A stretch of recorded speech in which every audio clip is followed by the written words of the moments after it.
Mukunda jewellers వారి Poorvi gold and diamonds November 1న KPHB లో ఘనంగా ప్రారంభం. ఓపెనింగ్ ఆఫర్ గా ప్రతి 3 లక్షల కొనుగోలుకు ఒక బంగారు నాణెం ఉచితంగా పొందండి. నేటి కాలంలో ప్రతి రంగంలో డిజిటలైజేషన్ ప్రవేశించింది. బ్యాంకింగ్ మొదలు బడిలో పాఠాల బోధన వరకు అన్నింటా డిజిటలైజేషన్ విప్లవం సృష్టిస్తోంది. మరీ ముఖ్యంగా విద్యారంగంపై డిజిటలైజేషన్ ప్రభావం అధికంగా ఉంది.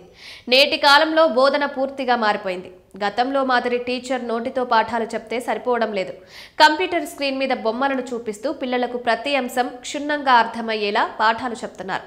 కరోనా తర్వాత రాష్ట్రంలోని చాలా వరకు స్కూళ్లలో డిజిటల్ క్లాస్ రూమ్లో చేశాయి. అయితే ఈ విషయంలో సర్కార్ బడులు మాత్రం చాలా వెనుకబడున్నాయి.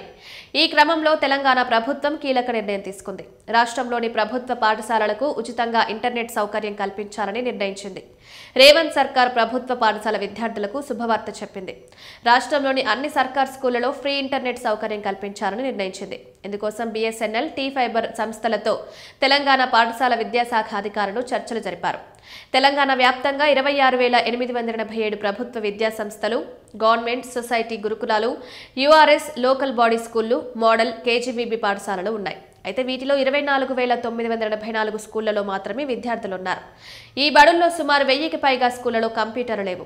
ఈ క్రమంలో కంప్యూటర్లున్న 22,730 స్కూళ్లకు ఉచితంగా ఇంటర్నెట్ సౌకర్యం కల్పించేందుకు పాఠశాల విద్యాశాఖ అధికారులు చర్యలు చేపట్టారు.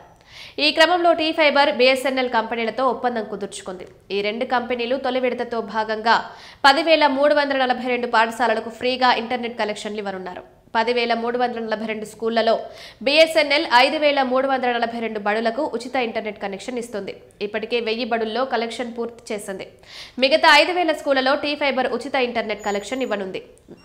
పూర్తయిన తర్వాత మిగతా 12,388 స్కూళ్లలో 9,404 బళ్లలో BSNL ఫ్రీ ఇంటర్నెట్ కనెక్షన్ ఇవ్వనుండగా మిగిలిన 2,984 స్కూళ్లలో T-Fiber ఇంటర్నెట్ కనెక్షన్ ఇవ్వనుంది. ఇందుకోసం T-Fiber ప్రభుత్వం నుంచి డబ్బులు తీసుకుంది.